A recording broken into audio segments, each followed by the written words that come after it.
Les forces armées russes marquent une avancée significative en libérant le village de Guevo, situé dans la région de Koursk.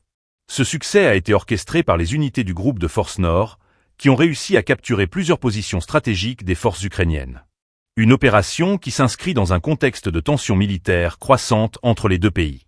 Les combattants du 22e régiment de fusiliers motorisés ont mené une offensive déterminante, parvenant à percer la ligne de défense ennemie.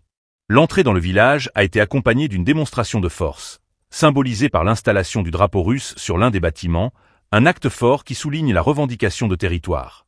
Les images diffusées témoignent de l'ampleur de l'opération et de la détermination des forces russes à établir leur présence dans cette zone.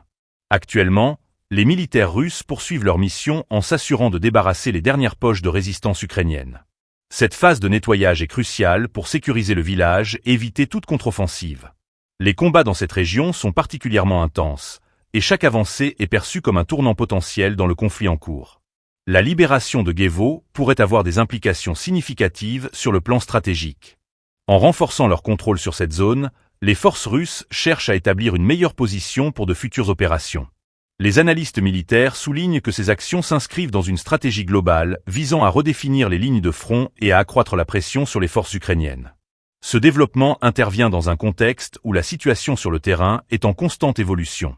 Les forces ukrainiennes, quant à elles, continuent de défendre leur position avec vigueur, s'appuyant sur des tactiques de résistance adaptées. La dynamique du conflit demeure complexe, et chaque avancée militaire est scrutée de près, tant par les acteurs locaux que par la communauté internationale. Les événements à Guevo soulignent l'importance de l'information et de la communication dans ce conflit. Les médias jouent un rôle crucial en relatant les faits sur le terrain, mais aussi en contribuant à façonner la perception du conflit dans le monde entier.